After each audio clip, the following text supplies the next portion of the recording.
Mémorable au Sénégal qui rappelle les manifestations contre une réforme constitutionnelle initiée par le régime d'Abdoulaye Wade. Des tensions politiques qui ont suscité l'arrêté Ousmane Gom. Ce dernier interdit les manifestations politiques en centre-ville. Cela fait 14 ans depuis son adoption, mais ce texte continue d'être source de division au sein de l'opinion.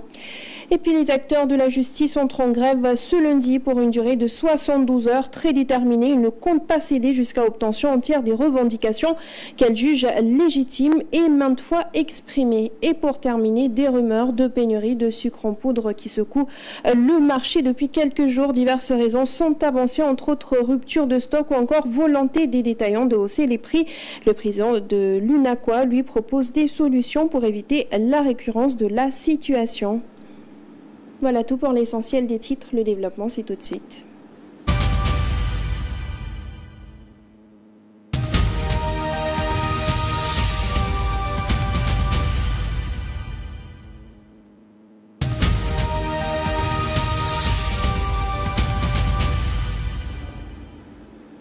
Nous l'annoncions tantôt, la date mémorable du 23 juin. Pour commencer, les manifestations politiques sont interdites en centre-ville depuis plus d'une décennie. Une interdiction qui tient à un texte controversé, à savoir l'arrêté ministériel numéro 75-80 du 20 juillet 2011, plus connu sous le nom d'arrêté Ousmane Gom, du nom du ministre de l'Intérieur qui l'a signé à l'époque, 14 ans plus tard. Ce texte continue de diviser l'opinion publique, d'alimenter également la colère de la société. Nous reviendrons dans quelques instants plus amplement sur le sujet avec Djibril Diallo. En attendant, nous parlons toujours de sources de mécontentement, remous dans le secteur de la justice. Les deux principales organisations syndicales, à savoir le syndicat des travailleurs de la justice et l'Union nationale des travailleurs de la justice, ont annoncé un mot d'ordre de grève à compter de ce lundi, et ce pour 72 heures. Elles entendent maintenir la pression jusqu'à l'entière satisfaction des revendications qu'elles jugent légitimes et maintes fois exprimées. Les palais de justice du Sénégal risquent de tourner au ralenti en ce début de semaine. À l'appel du syndicat des travailleurs de la justice et de l'Union nationale des travailleurs de la justice, une grève de 72 heures débute ce lundi 23 juin 2025 sur l'ensemble du territoire national. Les deux principales organisations syndicales du secteur entendent ainsi accentuer la pression sur les autorités.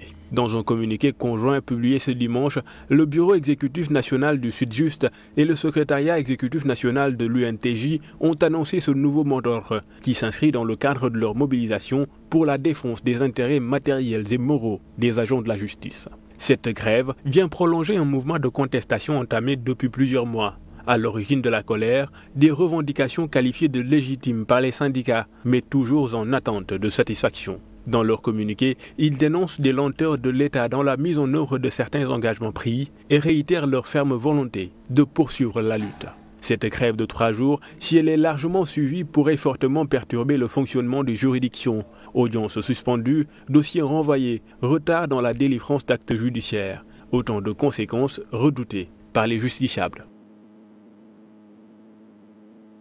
Et pendant ce temps, le règlement de l'intérieur de l'Assemblée nationale, de nouveau sur la table des discussions cette semaine au sein de l'hémicycle, plus particulièrement le mercredi, souvent source de tensions et d'interprétations contradictoires. La proposition qui sera examinée est censée apaiser les débats parlementaires, et au vu du contexte, l'enjeu est grand. Mamadou Kanté. Madame Aïssata Tall, vous pouvez demander à votre camarade là de se taire, s'il vous plaît. Si je l'applique, vous serez sur le champ expulsé. Vous êtes un perturbateur. C'est un texte qui ne fait jamais vraiment consensus, mais qui revient régulièrement au cœur des débats parlementaires. Ça devait se faire avant les observations de forme, vous le savez très bien.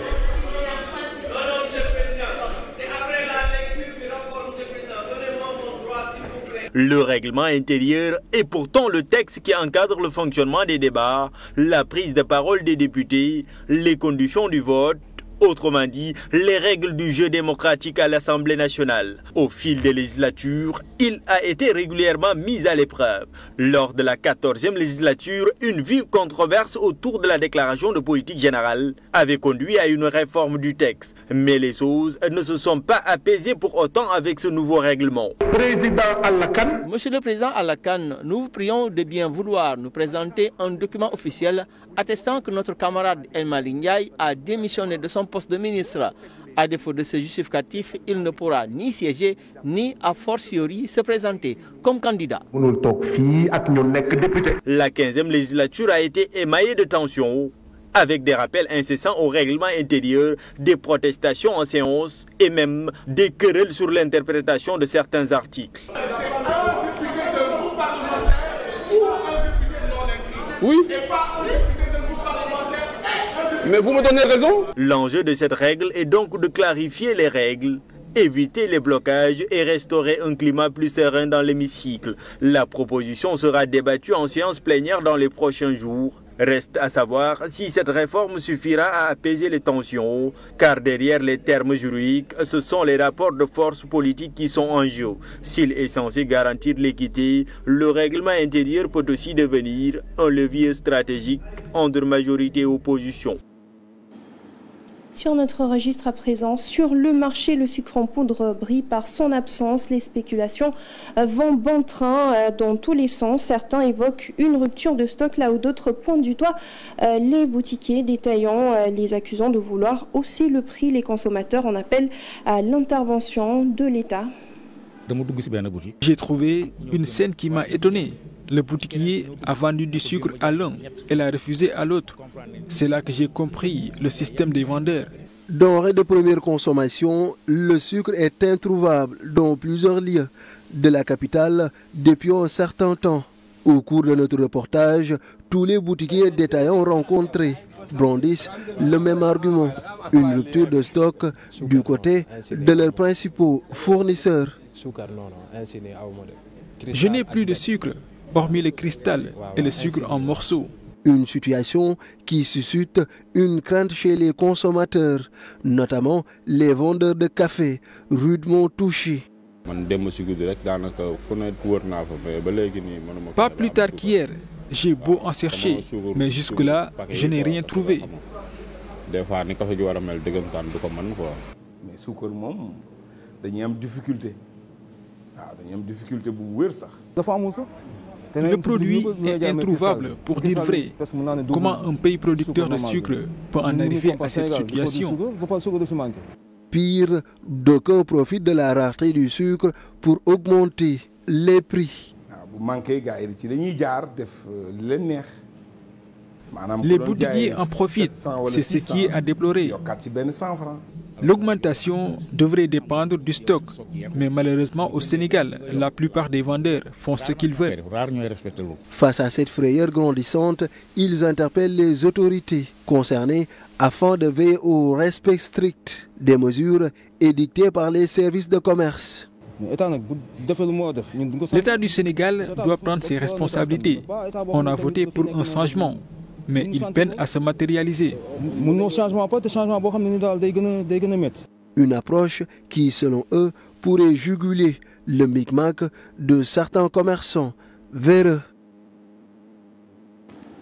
Et sur la question, le président de l'UNACO, après avoir scruté le marché dans toutes les régions du pays, invite le secteur privé à mettre sur pied une autre compagnie sucrière pour aider, dit-il, la CSS à répondre aux besoins en sucre. Autre piste avancée, l'ouverture des frontières au Martiam, toujours qu'il a rencontré.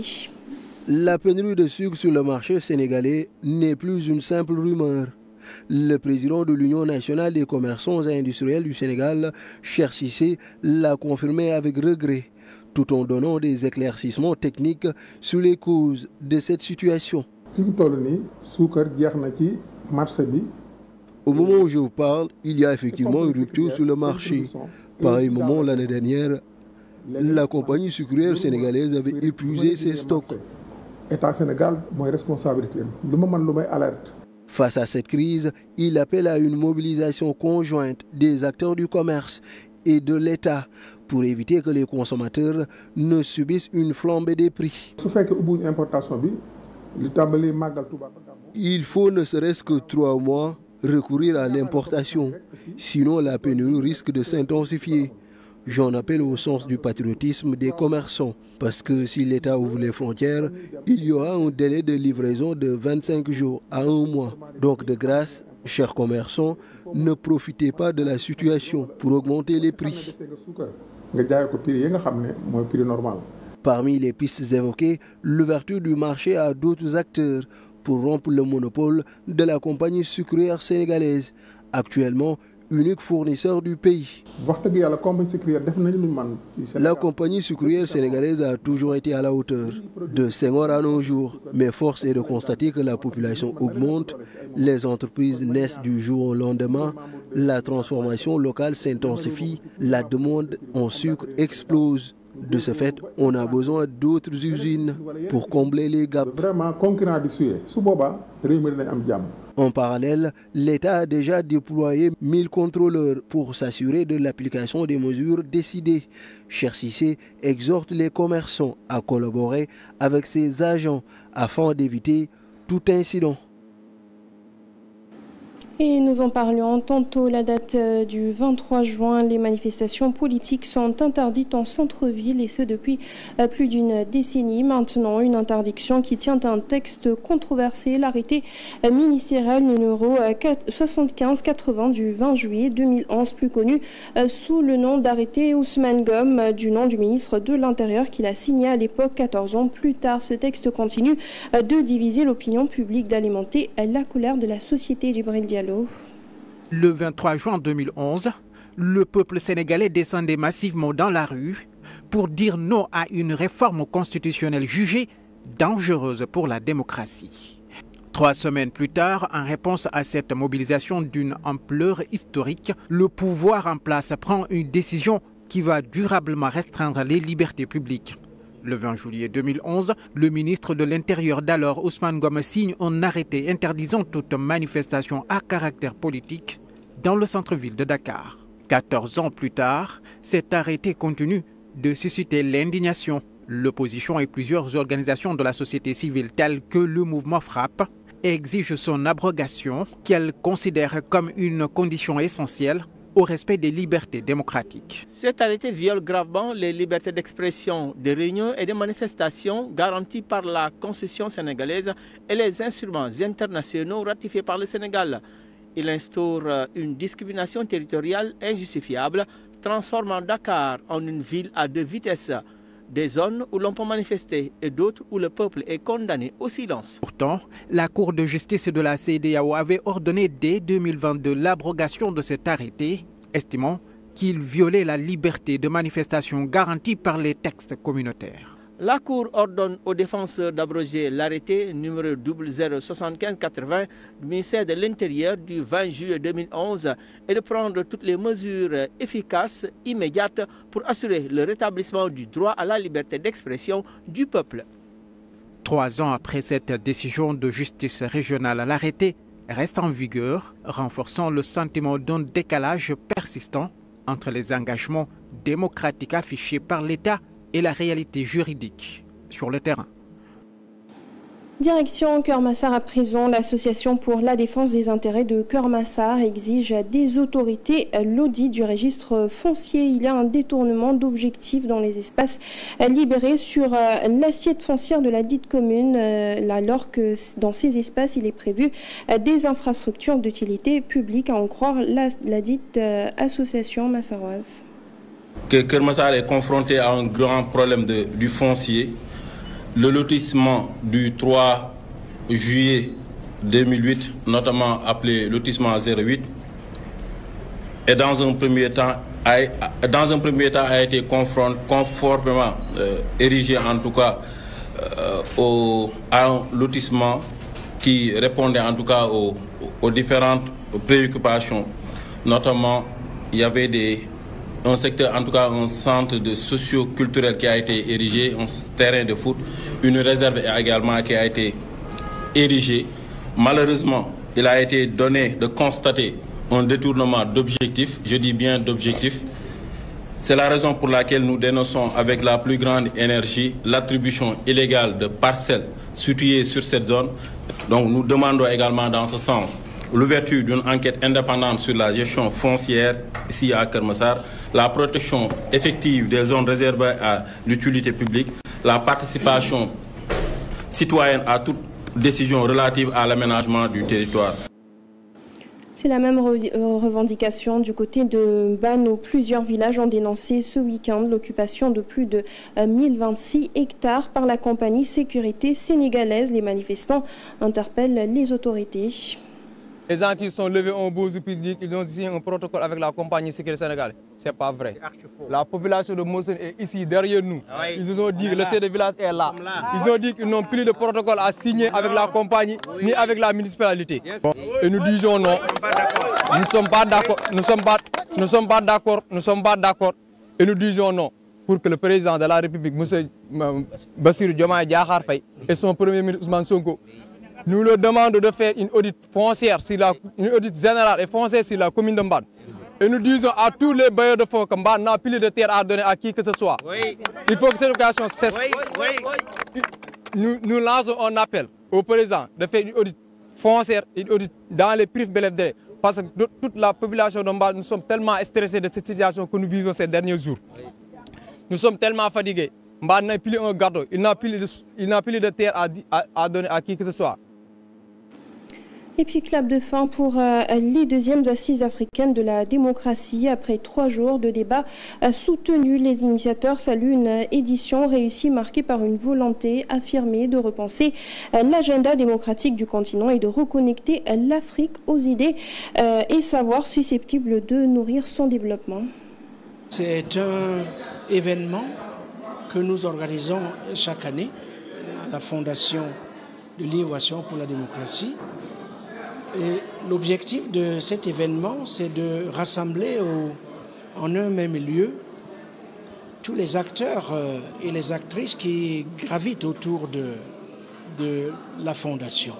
L'objectif est simple, c'est de renouveler l'agenda démocratique par le biais d'échanges soutenus, de conférences de très haut niveau et par le biais d'un dialogue qui allie la pensée et la pratique, le terrain et les idées. L'espoir étant évidemment de réconcilier les Africains avec la création des idées et des connaissances dans l'objectif de nourrir les transformations dont le continent a besoin. Et de ce point de vue, je pense que l'on a atteint les objectifs que l'on s'était fixés.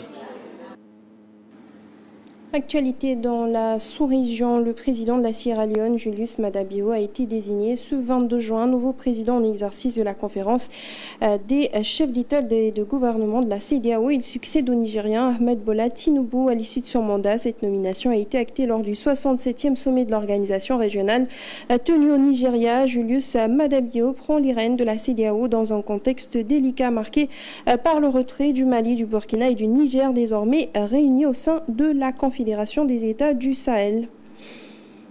Et puis on se part à présent à moins de 2 mois des renouvellements des instances de la Fédération sénégalaise de football. Les candidatures se multiplient après celle de Madi Touré, maître Moustapha Camara, Augustin Senghor. C'est au tour de Abdoulaye Fall, président de la Ligue de Diourbel, de déclarer sa candidature. C'était lors de la finale régionale de Sédhiou, une candidature aux allures d'une coalition puisqu'il y a le soutien de certains de ses pairs, Cheikh Ahmed Tidiane Seck et Liman Lam, qui avaient annoncé leur vœu de briguer ce poste. Moi, je suis porteur d'un projet. Vous ne m'avez jamais entendu parler de candidature. Vous ne m'avez jamais entendu prendre mon téléphone, appeler les gens pour demander des soutiens. Comme disait l'autre, c'est-à-dire ce que tu fais parle mieux que ce que tu dis. Le plus important, c'est l'appréciation des acteurs. Et moi, je suis là pour porter ce projet que mes pères m'ont confié. Et c'est pourquoi je confirme solennellement mon intention de briguer la présidence de la Fédération sénégalaise. Une lutte avec frappe pour terminer très rapidement. Sa-Thiès a une nouvelle fois pris le dessus sur Zarco ce dimanche à l'arène nationale.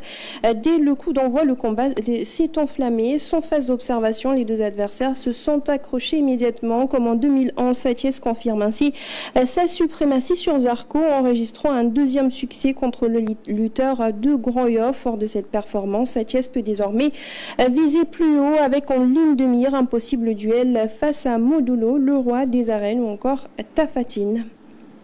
Sur ce, nous passons tout de suite à la revue de presse.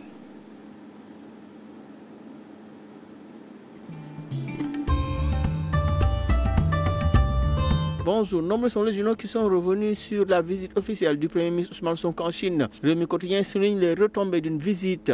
Venez investir au Sénégal, vous y serez à l'aise, a déclaré Sonko dans les comptes du journal Rémi Quotidien. Selon Vox Populi, c'est Ousmane Sonko qui ouvre tous les boulevards aux investisseurs chinois. Son libération, il s'agit d'un appel fort à l'endroit des investisseurs chinois, les invitant à prendre toute leur place dans la dynamique de transformation économique au Sénégal. Sonko mobilise les capitaux chinois, affiche à ce sujet la publication. Selon le quotidien LAS, le Premier ministre a déroulé un plaidoyer vigoureux en faveur de l'investissement au Sénégal à l'occasion du forum de Hangzhou auquel il participait en Chine. Restons dans l'as avec les remous dans la justice, le SYTJUST qui déclare 72 heures de grève, de même que dans l'enseignement supérieur. Le syndicat des travailleurs de la justice et l'Union nationale des travailleurs de la justice de l'autre côté ont décidé de monter à la vitesse supérieure pour se faire entendre en réclamant le passage direct de tous les greffiers à la hiérarchie A2 sont las.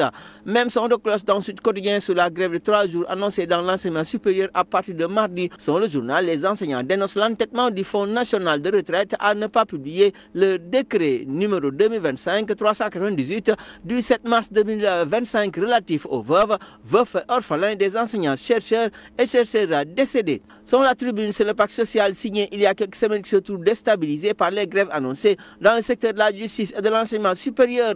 Même dans les échos, c'est Mbaye John de l'AFP qui met les pieds dans le plat. Selon lui, c'est le front social qui est en ébullition avec l'arrêt des chantiers et la dette qui connaît une hausse.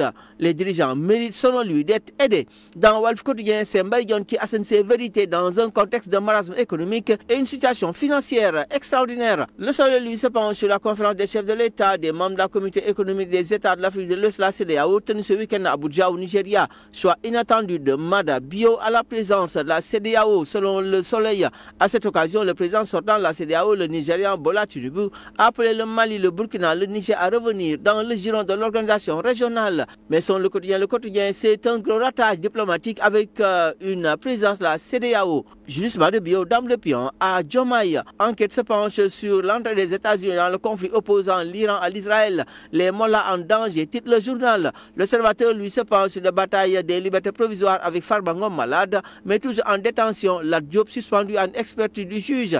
Et Alsan Sek de la SDH de déclarer que même une personne saine ne doit pas être en prison. Mais si le juge passe outre, c'est regrettable. En sport, Tribune Sport indique que celui qui regrette, c'est Zarco qui a mordu la poussière face à Sa-Thiès. Sa-Thiès l'a remis à sa place dans le journal et ce dernier défie Modlo et Tafatine. Bonne lecture.